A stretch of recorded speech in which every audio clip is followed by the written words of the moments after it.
The Pledge of Allegiance, please. I pledge allegiance to the flag of the United States of America and to the republic for which it stands, one nation under God, indivisible, with liberty and justice for all.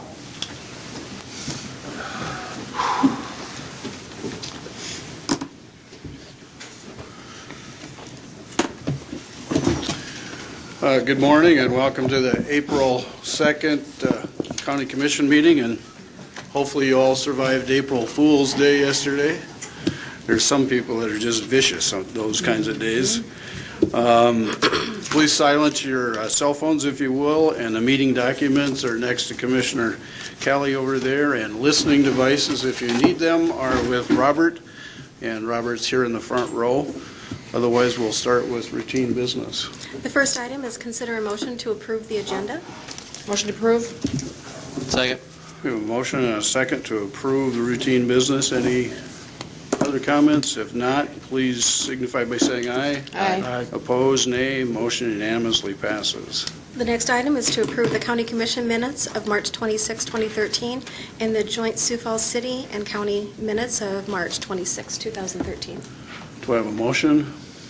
So moved. Second. We have a motion and a second to approve both minutes. Those in favor signify by saying aye. Aye. Opposed, nay. Motion unanimously passes. The next item are to approve bills to be paid in the amount of $306,854.33. Move the bills. Second. Pay the bills. We have a motion and a second to approve the 306,854.33. Those in favor say aye. Aye. Opposed, nay. Motion unanimously passes. There are no reports today. The next item is personnel. Item A is to approve the routine action. Good morning. Good morning, Commissioners. Jen Ottox with Human Resources. Anyone have any questions for Jen on the routine action? I'll move routine action. Second. We have a motion and a second to approve routine action. Those in favor say aye. Aye. Opposed, nay. Motion unanimously passes. Item B is to recognize significant employee anniversaries for April 2013. Jenny. In April, we had over 230 volunteers throughout a number of different departments in the county: the Siouxland Heritage Museums, Public Defender's Office, State's Attorney's Office, and Emergency Management. So we just want to thank all the volunteers for giving their time to Minnehaha County. Again, it's amazing to look through that list. Every time we see that list, it's an incredible resource to the community, and we thank those individuals who dedicate their free time, if you will, and volunteer to help everybody in this county, so thank you. Item C is to recognize significant employee anniversaries. Did we do that one? I must have Yes. skipped. Nope, we didn't do the anniversaries. Recognize volunteers. Yep, the anniversaries. There were a number of anniversaries in April. Celebrating 5 years of service this year, Wallace Winia from the Air Guard, Calvin Kastner, he's a correctional officer at the jail, Lori McGee and Catherine Emerson, also correction system operators at the jail, all celebrating 5 years of service. Celebrating 10 years is Kenneth Hedrick, he's a civil process server with the Sheriff's Office. And celebrating 20 years of service this year, Jason Gehrman, he's a sergeant at the Sheriff's Office. Michelle Boyd, she's the Chief Deputy at the Sheriff's Office, and Angela Belfi, she's a corporal at the jail. Celebrating 30 years of service, and also with us here today is our Deputy Director of Equalization, Diane Ripkema. And we even have one for 35 years of service. She wasn't able to be here today, but Lynn Krell, she's the Assistant Director at the Juvenile Detention Center. Awesome service. We do appreciate everything that you've done for us. I've been told that, Diane, you kind of wanted to make a whole bunch of comments, or at least a speech. I plead the fifth. We really do appreciate your service. That's an incredible amount, and you've made a lot of positive changes as far as we're concerned to this organization, and we appreciate and value your input, so thank you so much. Thanks. Thank you, Jen. And the next item are application for abatement. Pam Nelson. Good morning. Pam Nelson, the Treasurer's Office.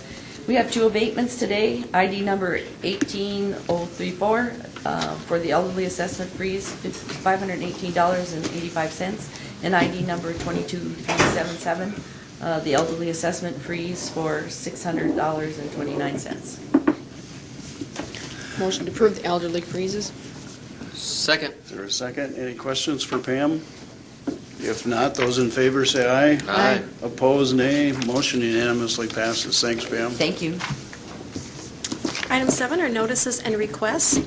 Item A is to authorize the county auditor to publish notice to bidders for beam procurement and delivery for project MC 50-150-202-1, the Ellis Bridge project. DJ Boothie. Morning, DJ. Morning, Commissioners. DJ Boothie, Highway Superintendent. This bid package is just for beam procurement, similar to what we did for the Baltic Bridge.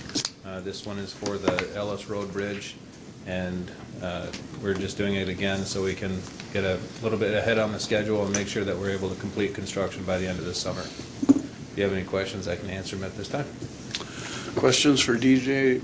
Commissioner Heiberger? Is this going to close that bridge, or will it be a one lane? It will be closed. It will be closed. And we expect sometime shortly after the July 4th week. Do you know what the detour looks like? I haven't personally seen the detour yet, but I imagine that it goes 1 mile over to the east, or 2 miles over to the east, to Marion Road. Oh, okay. Commissioner Kelly? Have you talked, I think this Van Buskirk's uses it a lot, or there's one of the big There's several- contractors that uses it a lot? Several contractors that use it. Have you very talked to frequently. them and We've said- had okay. discussions with the multiple contractors and the Sioux Falls Contractors Association. They're very aware of the project. They're looking forward to it because right now they're not able to drive on that road with their loaded trucks. Other questions for DJ? If not, is there action on item number 7? Motion to approve the authorization to notice bids. Second. We have a motion and a second. Any other questions? If not, those in favor say aye. Aye. Opposed, nay. Motion unanimously passes. Thank you. Thank you. Item 8 are planning and zoning notices. Item A is the first reading and authorize county auditor to publish a notice of hearing to consider text amendments to Section 10 of the 1990 revised zoning ordinance for Minnehaha County. Pat Herman. Morning, Pat. Good morning, Commissioners. This is a request to rezone some property that's located in Split Rock Heights, or I'm sorry, Split Rock Township. You can see it's outlined in red on the map. The petitioners own 2 parts of Perry Plan development, 2 sub-areas. There was a farm right there. And there was a farmstead on that, on that farm, which was taken down, and the petitioners wish to build it again. However, that sits in the floodplain, so it would not be ideal to rebuild in the exact same spot. So they want to build to the east in the red area. That area only allows 1 residential house, and there's 1 already there. So we are recommending a change to the plan development text for that sub-area E, which would allow a second single-family dwelling there. This was before the Planning Commission on March 25th, and it's forwarded with a unanimous recommendation of approval. So today, action should be taken to have the auditor publish notice of a public hearing at 9:15 on April 23rd, 2003, to consider the amendments to this sub-area. Questions for Pam? Commissioner Heiberger? Pat, so will it remove the building eligibility from the farmstead that was originally there in the floodplain? Yeah, it really doesn't even have an eligibility. It kind of fell in this no man's definition because the farmstead was already there. But you're right, they could not rebuild in that location. Other questions for Pat? If not, we need a motion to publish. Move to publish. Second. We have a motion and a second to publish. Those in favor say aye. Aye. Opposed, same sign, nay. Motion unanimously passes. Item B is the first reading and authorize county auditor to publish notice of hearing to consider a request to rezone property from the A1 Agricultural District to the RR Rural Residential District. Ryan Streff. Good morning, Ryan. Good morning, Commissioners. All right, again, this is the first reading. The applicants are proposing to rezone approximately 1.99 acres just west of Sioux Falls in Section 17 of Wayne Township. The request is to rezone property from A1 agricultural to RR rural residential. This went forward to the Planning Commission on March 25th, and they voted 7-0 to deny this request as they felt the rezoning was not in conformance with the comprehensive plan or with the intent of the zoning ordinance. There are a number of different eligibilities in that area. There is not one on this particular property, so they are in turn wanting to rezone this property to be able to build a home on this location. So essentially it's giving them an eligibility. Action needs to be taken today to authorize the auditor to publish notice for this rezoning 13001 on April 23rd, 2012 at 9:20 p.m. in this room. Questions for Ryan? Again, this is the first reading.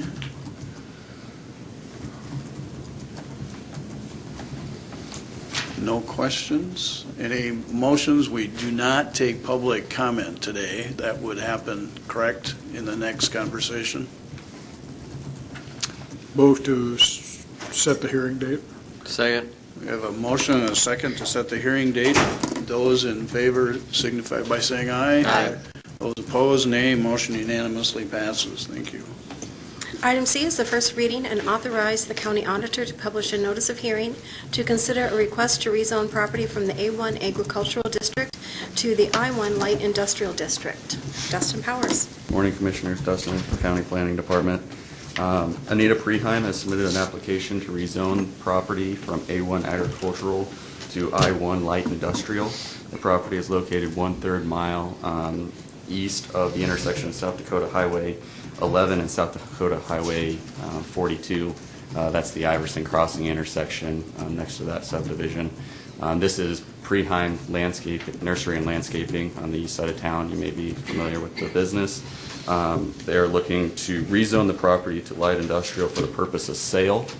At the Planning Commission meeting on March 25th, the Planning Commission advanced a recommendation of denial with a 6-1 vote, and those minutes were provided in your meeting materials. So today is just the first reading, and action should be taken to authorize the auditor to publish notice of the public hearing on April 23rd, 2013 at 9:30 a.m. in this room. Thank you, Dustin. Is any questions for Dustin? Again, this is the first reading, so we need a motion to publish the notice. I'll make the motion. Second. We have a motion to publish the notice. Those in favor say aye. Aye. Opposed, nay. Motion unanimously passes. Thanks, Dustin. Item 9 is petition for compromise of lien. Commissioner Peckus. Thank you, Cindy. This is on DPNO 38204 in the amount of $4,425.79. The applicant currently is requesting a compromise of the lien.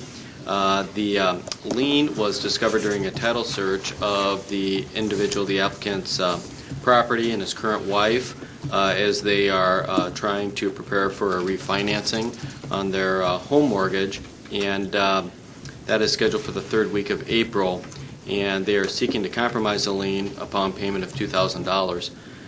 The lien is actually in the name of the applicant and his ex-wife for utility assistance and medical expenses incurred between the years 1997 and 1998. In 2000, the couple divorced. The applicant currently indicates that he and his current wife are not able to refinance their mortgage. They will actually lose their home. So they are, of course, attempting to try to refinance, and they list a total assets of $173,339, consisting primarily of the value of the home. Their liabilities include $169,806, including the current mortgage, and other debts payable from local financial institutions and other individuals. They have 2 minor children, and last year they had a gross income of $43,000. The applicant currently states that he would have made payments on the lien if he knew it existed, but he was unaware of the debt. Of course, the Commission reviewed the original applications, and of course, the applicant did sign on the acceptance form that he understood that he was receiving that utility assistance totaling $110.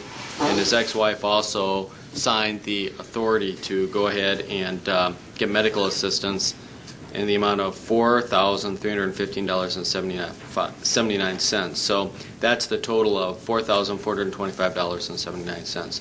They are offering only $2,000 towards closing of the costs, and they'll probably wrap that into the new mortgage that they get on their property. I am prepared to make a motion for $2,212.90. I'll second that. We have a motion and a second. I have questions for Commissioner Peckus, Commissioner Kelly. Well, it appears that he's behind on his child support. There's a $17,000 money owed to others there. They've got 3 cars. They could easily sell one of the cars to make up that $2,400.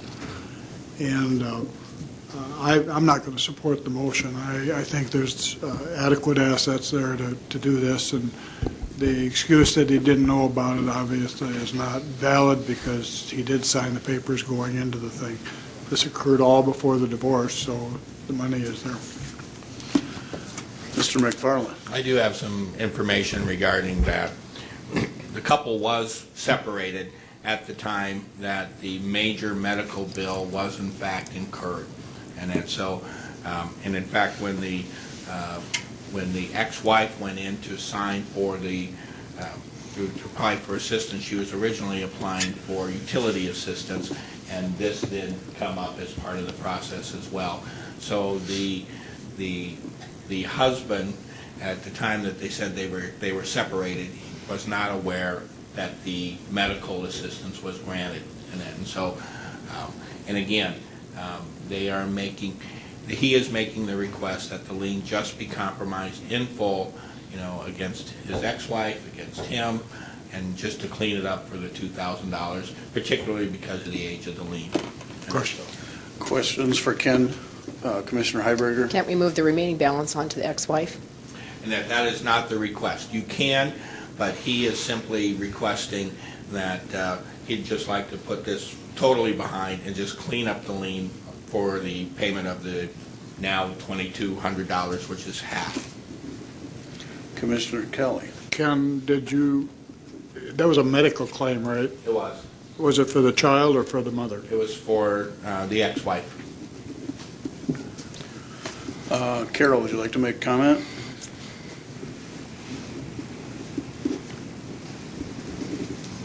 Good morning, Commissioners. Carol Muller, County Human Services. Just for clarification, and if I only heard half the conversation, and if I'm wrong, if I assumed something, please let me know. But in the case of medical, because of the proof on there, it may or may not have been signed, because how it goes with burden of proof goes to the hospital, and that may have been done. So there may not necessarily have been a signature on medical. Yeah. Because the hospitals can sue us. Utilities. That was the original app. Okay. Yes, yeah, but the big chunk of that one is for a medical bill, just for clarification. Thank you. If the applicant is here, no, then I don't have to go through that speech. We have a motion and a second. Is there any other questions for Commissioner Peckus? If not, I think we'll need a roll call vote. I think the motion was for $2,212.90. 90 cents. Commissioner Kelly? No. Peckus? Yes. Heiberger? Yes. Benega? Yes. Motion passes 3-1. The opportunity for public comment. If there's any individuals here that would like to make comments about anything that's not on the agenda, we're willing to listen to that. If not, we'll move to the next item. I don't see anyone coming, so item 10. Regular business. Item 10 is a public hearing to consider an application to consume and blend alcoholic beverages on May 21st, 2013 at the Mary Jo Wagner Arboretum. 1900 Perry Place, Sioux Falls, for a fundraising event. And the auditor's office has forwarded this application to the state's attorney's office, the sheriff's office, planning and zoning, and there were no concerns or objections reported. Lori Kiso is here in case you have any questions for her regarding the request. Good morning, Lori. Would you like to make a comment? No, I'm just here. Question for me. Sometimes that's the best strategy. Vote to set is today the public hearing? No. Yes. Oh, yes, it is, okay. Move to approve. Is there a second? Second. We have a motion and a second to approve the application. Can have it. Just a reminder, since this is the public hearing, to see if there's anyone has any questions. Good, thank you. Anybody from the audience like to make a comment? If not, we have the motion and a second. Those in favor say aye. Aye. Opposed, nay. Motion unanimously passes. Thank you. Thank you. Good luck. You can stay, Lori. Item 11 is a public hearing to consider adoption of 3 books of the 2012 International Building Code. Pat Herman. Good morning again, Commissioners. These are 3 separate ordinances, so we will need 3 separate votes today. The first adoption would be of the, and I want to say also that Paul Clark, our Chief Building Inspector, is here in the corner back there, and if you have technical questions, please direct those towards him. The first adoption is the 2012 International Building Code, the IBC code. Currently, we're under the 2009 version, and this is an update to the newest version. This code covers everything except 1- and 2-family dwellings and townhouses. I gave you copies that did have comments in red to kind of explain the changes that are being made. Many of the changes are things that we just need to insert, like saying that we are Minnehaha County and that this is under the control of the planning department, mentioning our floodplains maps and things like that. We also have pretty much a lot of references in there to the legacy code, and this is just a continuation of the codes from the original UBC code that we've adopted, and we remain constant on some of those things and don't change them with the updates to the new code. So I guess I would ask if there are any questions, otherwise ask for approval of adoption for the 2012 International Building Code. Any questions for Pat, Commissioner Kelly? Pat, I know there's a lot of just technical changes in there, but are there any changes that will increase the cost of construction? And if so, how much?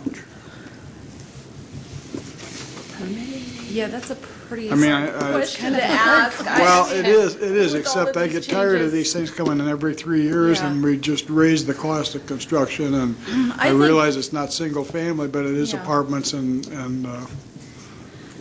I think probably most of the things we didn't change, like the size of egress windows and the heights in those, so there wouldn't be an added cost. There may be a few, but it might be something that's, a few more cents, or could has be a anybody couple looked at bucks. it to see what the costs were? or I where think they it's were? pretty hard. I don't know how you would do that to measure. Because some of it's the cost of materials, which go up every year, that we have no control over, so. This reminds me of Nancy Pelosi's speech, but, all right, it's so I'm going voluminous. to take we just that as a compliment. No, not your speech. Oh, okay. The whole, it's so big, we don't. Thank you for handling that well. I didn't I intend would that like directed to at give you an answer, but it's pretty hard, judging on all the changes that are made. Some are, a lot of them are just constant, that we're keeping constant, but that's why we have to do changes, But to say we're not adopting the code. When so. you go to secure ingress and egress doors and smoke hallways and stuff like that, all of that does add up. Sure it does. And I can never get an answer on what. Right. And it's not only here, I mean, this goes back 15 years ago Oh, when I yeah. was on the city council. I will say that Paul did go and speak to the Siouxland Builders Committee, and they were not opposed to the changes, so. Commissioner Heiberger? I read it. I had to run around my house and check a few things and say, does this really comply? It was interesting but boring and way too long. But a lot of those changes, I think, are things that have been in our codes for a long time, and it's just you had to update it because this is a national code, and you just make it fit for Minnehaha County. It's not that there were significant changes to what we've been doing in the past. Right. Thank you. Other comments? Well, Commissioner Peckus. isn't it true that we tried to make our particular building codes copacetic with the city of Sioux Falls, and the city of Sioux Falls already adopted these? Yes, exactly. They will be putting this in at the same time, and then a lot of the small towns will follow suit as well, so that for builders that work throughout the county, they're under the same code. Other comments or questions? Well, just one Commissioner last Kelly? parting comment.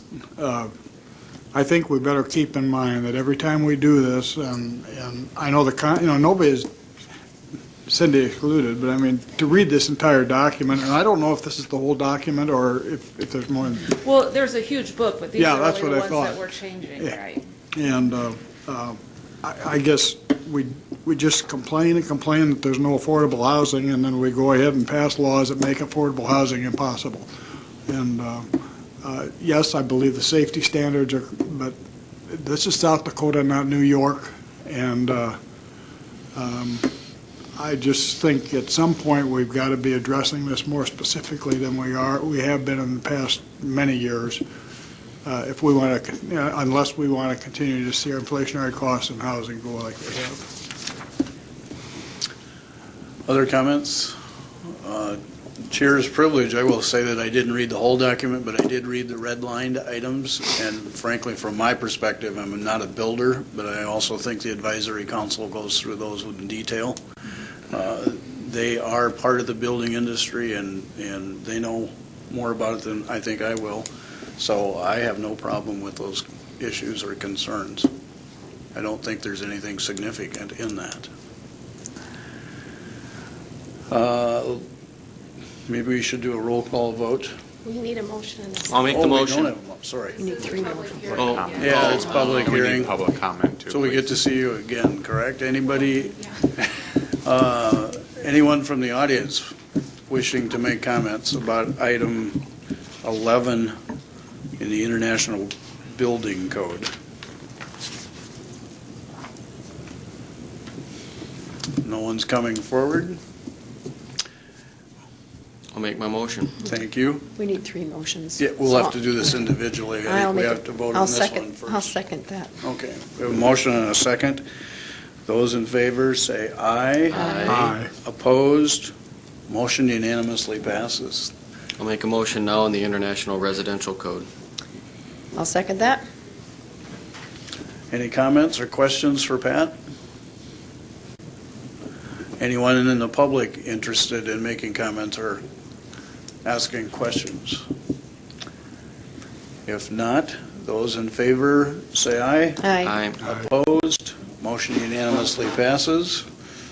And the last item, I make a motion for the international existing building code and amendments.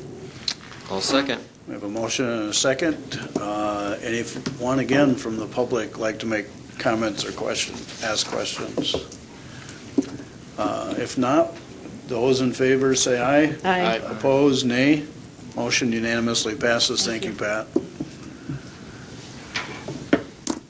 Item number 12 is consider appeal of a decision by Minnehaha County Human Services to deny rental assistance on case number 50695. This was deferred from the March 26, 2013 meeting. Carol Muller. Good morning, Commissioners. Carol Muller, Human Services.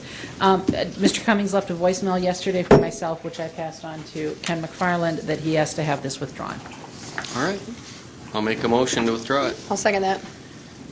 Is there a reason why he has to have this withdrawn? Change in circumstance for the woman. She's ended up leaving town.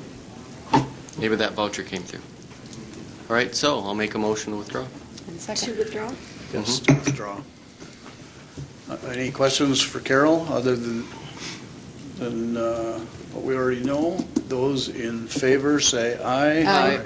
Opposed, nay. Motion unanimously passes. Thank you, Carol. Thank you. Item 13 is to authorize the chairman to sign Human Services Department agreement between Minnehaha County and Lincoln County. Carol Muller. The contract that you have in front of you is the annual agreement that we do with Lincoln County. We've been doing it for several years to provide their human services, and nothing changed in there except for the salary numbers being updated. Otherwise, everything else is the same. Our staff person, we have a staff person down there 2 days a week, on Tuesdays and Thursdays. The other days, Lincoln County residents can come up here and be seen by any of our caseworkers. So we've been able to accommodate them, and it's been a good working relationship. Wow. I'll make that motion. Second. A motion and a second to approve the agreement between Lincoln County and Minnehaha County, and thank you for your efforts in making that happen. Thank you. It's another good example of government trying to work together. And we'll be down there in the next hour and a half signing the agreement down there. So I'll be taking care of today. Good, thank you. Any questions or comments? If not, those in favor say aye. Aye. Opposed, nay. Motion unanimously passes. Item 14 is consider a resolution to participate in the South Dakota Department of Transportation Bridge Inspection Program using South Dakota DOT Bridge Replacement Funds. DJ Boothie. Morning, Commissioners. DJ Boothie, Highway Superintendent. This resolution is simply to get the ball rolling with the Department of Transportation to notify them that we wish to participate in their bridge inspection program and that we wish to use Civil Design, Inc. again of Brookings, South Dakota. That's who we used last year. This year is the light year of the bridge inspections. Last year we completed around 200 of them, and this year there's significantly less because most of those structures are inspected every 2 years. And so we just have a handful of them to do this year, and this, like I said, will just get the process started with the DOT. Any questions for DJ? Move to participate. We have a motion to approve. Is there a second? Second. Second? Yeah. Any other questions? If not, those in favor say aye. Aye. Opposed, nay. Motion unanimously passes. Thank you. Thank you. Item 15 is consider a motion to authorize the purchase of weed control chemicals in the amount of $37,544.40 for Minnehaha County Weed Control Department from contracts competitively bid and awarded by the state of South Dakota. Ralph Hammer. Good morning, Mr. Hammer. Good morning, Commissioners. This is just standard chemicals we use to control noxious weeds in the right-of-way. Any questions for Ralph? I'll make the motion. Second. We have a motion and a second to approve the contract. Those in favor say aye. Aye. Opposed, nay. Motion unanimously passes. Thanks for coming. Item 16 is consider a resolution restoring Minnehaha County Tax Deed 1704 to the former owner of record. Good morning, Bob. Good morning, Commission. Bob Litz from the Auditor's Office. Minnehaha County holds under tax deed proceedings tax deed number 1704, RDID 52490. Minnehaha County Treasurers received payment from a bank called One Main Financial on the fiduciary interests of Wayne O. Nielsen for the amount of $11,915.30. This does represent all taxes, assessments, interest, and costs owing on the tax deed. I would also tell you that the assessments thing in there is kind of new because we've had trouble from the city before trying to find out the up-to-date assessments, but Rich and I went over there last month and talked to him, and we kind of got a gentleman's agreement worked out, and we think we've got a situation working where these assessments are going to come in on time now. The action requested today is we'd ask that you approve the resolution restoring the tax deed to the former owner of record, Wayne O. Nielsen, and authorizing the county treasurer to issue a quit claim deed. Thank you, Bob. Any questions for him? Motion to approve? Second? We have a motion and a second to approve. No other questions. Those in favor say aye. Aye. Opposed, same sign. There's nay. Motion unanimously passes. Thanks. Thank you, Commissioners. Item 17 is to authorize the chairman to sign amendment number 1 to the 2013 agreement with the South Dakota Department of Social Services for clinically managed residential detoxification services. Ken McFarland. Commissioners, we have a current contract with the South Dakota Department of Social Services for detox services in the amount of $126,210. I will remind you that for this year that was an increase from just under $90,000 the prior year for detoxification services, and these are dollars that we bill when we receive detox clients. This current contract expires on May 31, 2013. We have been notified by the department that our bed usage at this time is probably not going to rise to the level of securing all of those state dollars, and is probably more commensurate with what we were billing and receiving the prior year. And so the state, in their reallocation of funds, and that would like to amend this contract so they can free up those dollars for other needs, and that based on our level of activity to date, and they would like to amend this contract down to $96,210. And again, this would be in effect until the end of May of this year. And we will expect a new contract from them, probably will arrive in the next month or so. So this is just an amendment on the current contract to more accurately reflect what our billings have been for detox services. And again, it's commensurate with the former allocation that we used to get, which was just under 90 the year before. Thank you, Ken. Questions? Commissioner Heiberger? Just a comment that I don't think Ken said, and to date, we've only spent just about $65,000 of that allocation, so we are not going to be spending it all by the end of May. And it's just to free up that money for the state. Commissioner Kelly? Ken, the thing says current on the submitted billings, so there's no arrears on this? I No, mean, this is- as of March 14th, that's where we were at, that That's $64,000. what we have submitted and received back. Now, of course, we've got other billings in place right now that we haven't received monies for, and we will have other billings, through the end of, up through the end of May. But this is. That was my where we're at question right then, now. though. What have we billed out that we haven't? And that, I'll have to check where the Are we on track with the 65 to be less than 96? I think we are, yes. Okay, thank you. I thought I saw Scott Peters back there. Yes. Scott, do you have any comments? No? No. Okay. Any other questions for Ken or otherwise? I'm looking for a motion. I'll make a motion. And I'll second that. We have a motion and a second. Those in favor say aye. Aye. Opposed, nay. Motion unanimously passes. Commissioners, as we're waiting for the laptop to come up for agenda item number 18, could I suggest we handle number 19? Absolutely. Okay. As you know, the commission did receive a letter, and that from the South Dakota Association of County Commissioners, that have said that the board of directors of the association is endorsing the establishment of a Veteran and Military Affairs Committee. And then, so they are asking for each county to assign a representative of the county to serve on that committee. They expect that that committee will meet probably twice a year in conjunction with the spring workshop that typically takes place, and then the annual convention.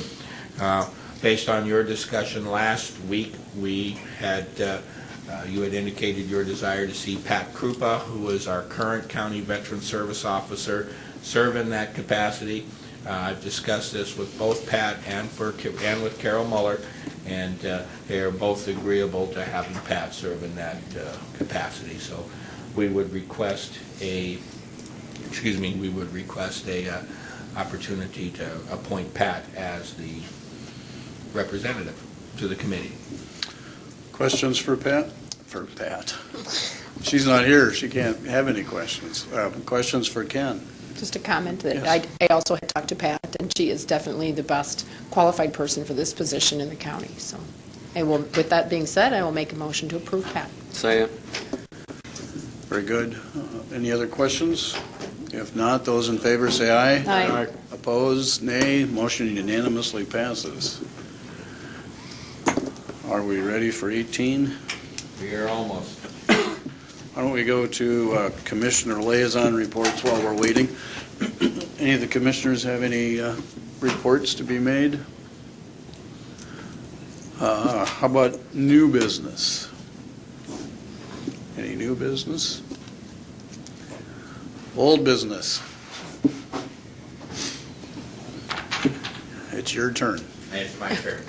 Commissioners, last week we briefed you on some of the proposed changes that we presented regarding both the long-range planning process and the annual budget process. We detailed for you some of the new forms that we are implementing. The most recent one was the long-range plan format that is already in department heads' hands. They are using that form. As I told you, the big questions that are coming that form is the definition of the units of service that each department is trying to define for themselves. And if they can't define that as a unit of service, and that they'll state on that form why their department does not lend themselves to that definition. But the main thing, and we also detailed for you the forms that we're going to use for the outside agency funding applications. That's a little bit more of a detailed form. And basically, we're moving that process up by a month, and that in order to kickstart the budget process, as well as our intent to also start doing preliminary revenue estimates for the budget about a month early as well. The biggest change that you talked about and that generated the most discussion last week was right at the very end, is the process to use, and I'm going to see if I can blow this up a little bit, is the process that you would use to determine the elected officials' salaries. And this really has two parts, is that for existing elected officials, you're establishing a process that would take place during the budget hearing process to set those flat rates for each of the elected department heads. Because as you know, those elected department heads do not receive a step increase commensurate with other department heads or other employees of the county. And we've also built in some assurances here that under no circumstances will the salary of any elected department head be lowered during their term or consecutive terms of office. And that's also consistent with state law. I don't think the commission or even any of the elected officials have any serious concerns with that section of the proposed policy. What did get some discussion from the commission last week is the second paragraph about how you might perhaps bring in and determine the salary for a new person that might potentially come into that position in an election, and that those flat rates would be reviewed prior to that election and you determine, and that going into that race, and that this gives you the option for a newly elected official, none of the current ones, but a newly elected official, and it's a proposal that came from some of the commissioners here as well, that you could bring in that department, elected department head, at up to 10% below the established flat rate for the position. And then there's a process to move that person up by 2.5% each year during their term to get to that flat rate, and that for the department. And so that in the final year of their first term, they would be at the established rate for that position. And that, so I guess that is the main thing that generated some conversation from this group, and we are bringing the policy, the whole policy back for your consideration and adoption. I know that there may be some of the elected officials here that may want to talk about this issue again, and then I know you did receive some comments from the treasurer last week about the proposal, et cetera, but they've all had a chance to review this policy. So. Thank you. Commissioner Heiberger? I just have a question on the first part of that, Ken, where the line that says under no circumstances can salaries, that they can lower them during their terms. You remember when we did our budget a few years ago and they voted as elected officials to lower their, is that still available, or will that be no longer available? And that is really, that was a voluntary move that that those elected officials made at that particular time, in response to your budget difficulties. But this policy is consistent with state law that does not give you the discretion to impose a lower salary on an elected official during their term of office. And that, so state law prohibits you from doing that, and this policy also reinforces that, but they did it strictly on a voluntary basis, and I would not see that this would be in conflict with that as long as it was voluntary, but you could not impose it. Okay, That was my question. thank you. Other questions, Commissioner Kelly? Well, on the 10% thing, and I don't know if Pam was the only one who was concerned or if there were others, but, you know, when we look at that, in any given 4-year cycle, if you had 2 turnover, which would be a lot, we're talking, what, maybe $20,000 on a $65 million budget. I'm really not sure this is a problem. Who are we up here, the 5, to determine whether somebody is qualified or not qualified to be an elected official? We aren't. And I just think if there's some concern there, that to me is not really very important in the whole scheme. You know, and the reason that this did bubble up, you know, and again, this came at the suggestion of some of the commissioners from this table, and that the reason this came up is, again, that, number one, department heads aren't on the STEP plan, but also... Elected officials. Or, excuse me, elected officials are not on the STEP and grade plan. And again, and I use myself as an example, and this is why this policy was presented. You know, when I retire, and that, you know, who knows, maybe you will, but it would be highly unlikely because of my years of service and experience and where I'm at on the step and grade plan, that you would not bring in a new person, and that at particularly that same level. And that was at least the thought and the theory behind this second part of the policy here, this last paragraph, to make that also commensurate with perhaps a newly elected official as well. But I would argue that we have control over who we hire for a department head. We have no control over who's elected. And therefore, I'm not sure it's our decision to determine whether they're worth 90 or 95 or 100% of the salary. Other questions for Ken? Commissioner Peckus? Well, I was against this last week, and I still haven't been swayed to endorse that second part of this particular policy. I do believe that our goal when we went out and we had these positions reviewed by Condrey and Associates was to get the best, most accurate pay for these positions and similar positions within the region were compilated to actually determine what that amount was. And then we actually looked at that. We did make some adjustments after those recommendations were made, some higher, some lower. For example, the commissioners all got lowered by roughly, well, let's see, I think it came back at 31,000 and we lowered it to what, 20 at the time. So, and that was what, 4 or 5 years ago. So the goal here was that we would go back and we would review these when these terms came up to reevaluate them and get an accurate cost for them. To go ahead and to actually look at a person's set salary through Condrey and Associates and determine to minimize that by roughly 10% on some sort of electoral whim of the commission or some sort of determination that, you know, we have this huge vote of confidence, so we're dinging your salary by 10%, I think sends the wrong message, not only to the elected person as part of the county team, for lack of a better term, but also it undermines the Condrey study that we have and we adopted, and so I can't support it at this time. Thank you, Commissioner. If any of the elected officials who are here want to make comments, we certainly would like to hear from them. If not, we understand that also. Commissioner Heiberger, I'm sorry. You're going to have to wave more.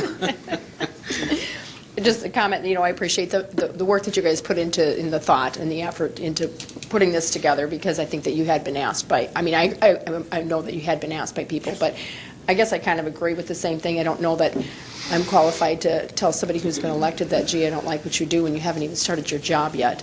I know I wouldn't have been very happy if I would have come on this job, although I think I did get my salary cut the first year I came on. But and not that you really pay attention to that. That's not why you're running for a public office. But if you get there and your first day of work, they say, oh, gee, we're going to take a 10% cut because you didn't work here last week. I don't know that that's entirely fair. And with the country study there, we can reevaluate, if we need to, we can reevaluate those particular positions every 4 years if that's what we need to do, and we can find out if we're still in, In the market. in the market with everyone else.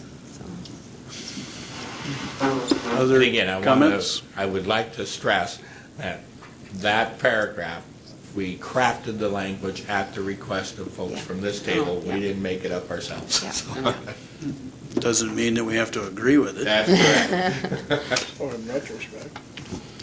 I think it's good to have some options, but frankly, I think some of the comments have been made already are very appropriate because frankly, we don't know what the market's going to be like in 2, 3, 4 years, and that changes all the time. It needs to have some flexibility in it, and I think this is a little too restrictive.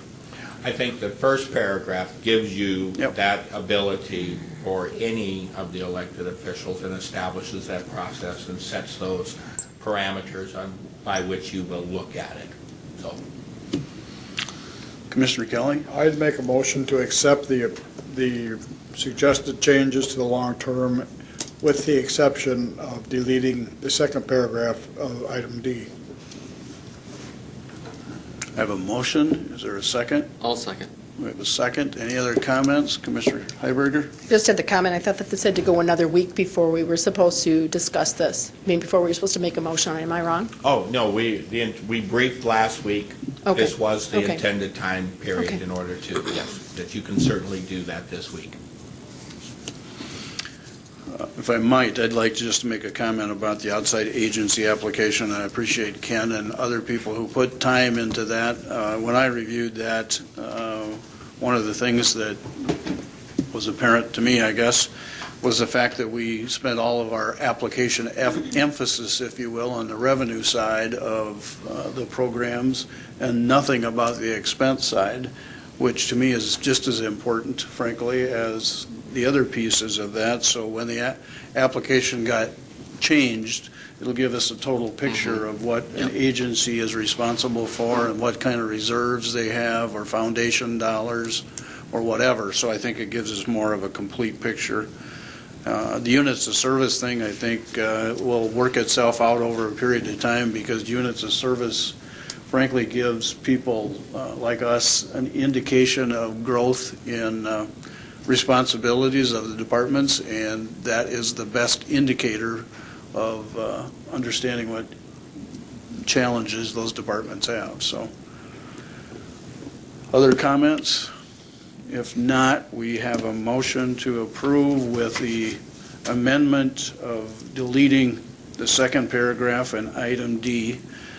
We'll do a roll call vote, just to be sure. Commissioner Heiberger? Yes. Kelly? Yes. Pecos? Yes. Benega? Yes, motion unanimously passes. Thank you for all your work on that. We've done old business, new business. I think we're ready for adjournment. Is that correct? You have an exec session. I do have one comment. Michelle, I know you were avoiding us at the beginning of this conversation. The fact that you've been here for 20 years didn't go unnoticed. Even if it seems like 40, it's been 20. Thank you for your years of service. We do appreciate that. Can't believe she started here when she was 9 years old. You were sweeping floors, weren't you? How'd you get a gun permit that young? Anyway, we're needing to go into exec session for contract negotiations and legal briefing. I'll make that motion. A second. We have a motion to go in exec session. Those in favor say aye. Aye. Opposed, nay. Motion unanimously passes. Thank you.